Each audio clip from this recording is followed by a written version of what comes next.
कक्षा 10 के विद्यार्थी मित्रों नमस्कार। आज हम कक्षा 10 की बोर्ड परीक्षाओं में विज्ञान विषय में विभाग डी के कौन कौन से ऐसे प्रश्न हैं जो बोर्ड परीक्षा में आ सकते हैं या कुल कितने विभाग डी के प्रश्न हमारी पाठ्यपुस्तक में बनते हैं, उनको हम आज तैयार करेंगे। आपको इन सभी प्रश्नों को अच्छी तरह से तैयार कर लेना है ताकि अगर ये परीक्षा में मिलें तो आप उन्हें लिख दें।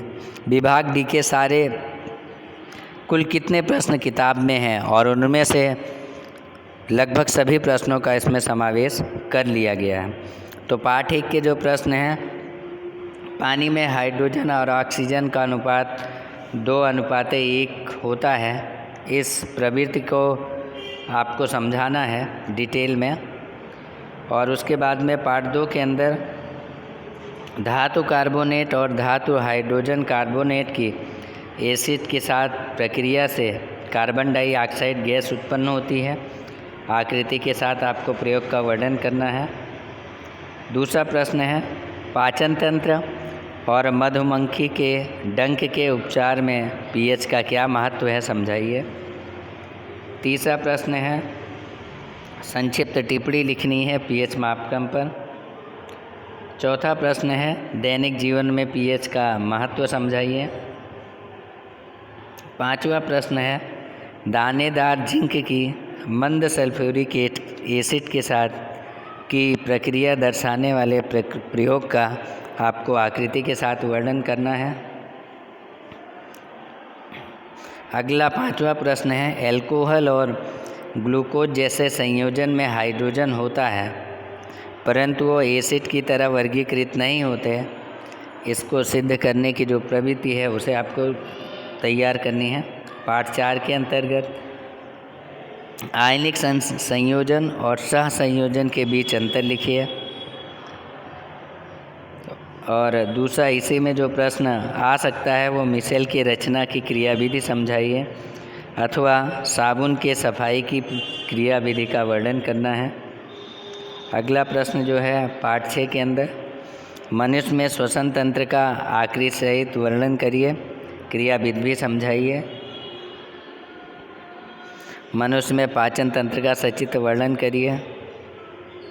मनुष्य के मस्तिष्क के विभिन्न भाग और उसके कार्य समझाइए। पाठ 11 में कांच के प्रिज्म द्वारा श्वेत प्रकाश के विभाजन को सचित्र समझाना है। तारे टिमटिमाते हैं, सविस्तार समझाइए। और सूर्य का श्वेत प्रकाश 7 रंगों से मिलकर बना है, उसे दर्शाने वाले न्यूटन के प्रयोग का आकृति सहित वर्णन करना है। और पाठ 13 से जो प्रश्न आ सकते हैं, चुंबकीय क्षेत्र में रखे हुए धारावाही चालक पर लगने वाले बल का आकृति सहित वर्णन करिए। अर्थिंग वायर का क्या कार्य है, घरेलू परिपथ में अर्थिंग वायर का प्रयोजन समझाइए। घरेलू विद्युत परिपथ में ओवरलोडिंग शॉर्ट सर्किट को रोकने लिए कौन कौन सी सावधानियां रखनी चाहिए। घरेलू विद्युत परिपथ का सचित्र वर्णन करें। घरेलू विद्युत परिपथ का सचित्र वर्णन करना है। और घरेलू विद्युत घर में हमारे घरों में जो बिजली हम इस्तेमाल करते हैं तो विद्युत के उपयोग में किस प्रकार की सावधानी रखनी चाहिए, ये प्रश्न आपको तैयार करना है। और फ्यूज किस सिद्धांत पर कार्य करता है, फ्यूज की आकृति बनाकर उसके महत्व को समझाना है। तो विद्यार्थी मित्रों, ये कुल जो प्रश्न थे आपके वो विभाग डी के सभी प्रश्न हैं और लगभग पाठ्यपुस्तक में विभाग डी के जो प्रश्न आने वाले हैं वो सभी कवर कर लिए गए हैं। अगर आप इन प्रश्नों को अच्छी तरह से तैयार कर लेते हैं तो ज़रूर आप 20 के 20 नंबर सेक्शन डी के अंदर ला सकते हैं। तो आज धन्यवाद।